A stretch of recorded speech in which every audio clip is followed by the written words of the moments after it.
गांव पिपलापुर के किनारे एक पुरानी हवेली थी।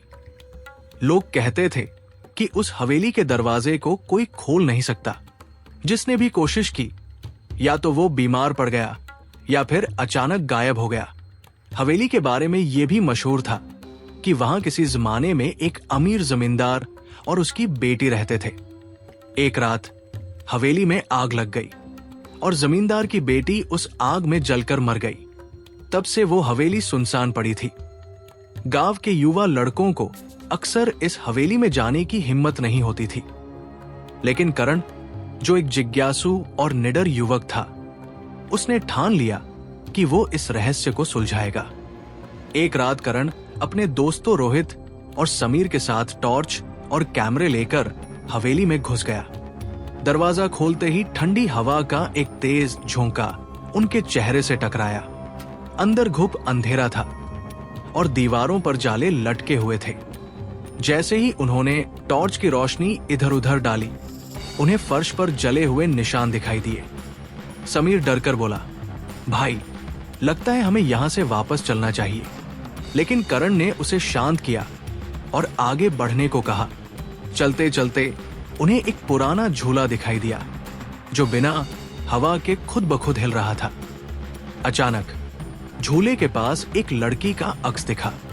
उसने सफेद साड़ी पहन रखी थी और उसका चेहरा अधजला हुआ था। लड़की ने धीरे से कहा, तुमने मुझे क्यों जगाया?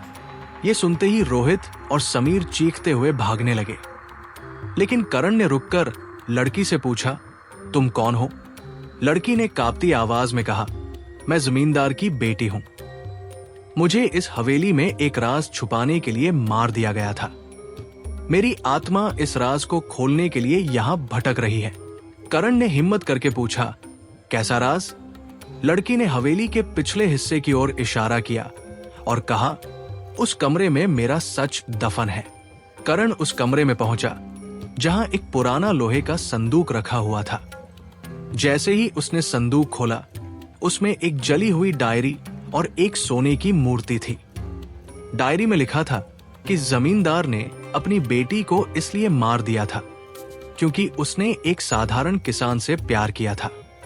इस अपराध को छुपाने के लिए उसने हवेली को आग लगा दी और सोने की मूर्ति के साथ सारा राज इस संदूक में बंद कर दिया।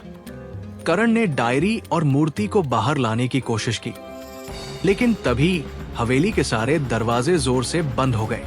हवेली गूंज उठी लड़की की चीखों और जमींदार की हंसी से। करण समझ गया कि वो वहां से भाग नहीं सकता। अगली सुबह गांव वालों को हवेली के दरवाजे के पास करण की टॉर्च और कैमरा मिला, लेकिन करण कभी नहीं लौटा। लोग कहते हैं उस रात हवेली की खिड़कियों से तेज रोशनी और आग की लपटें उठती दिखाई दी।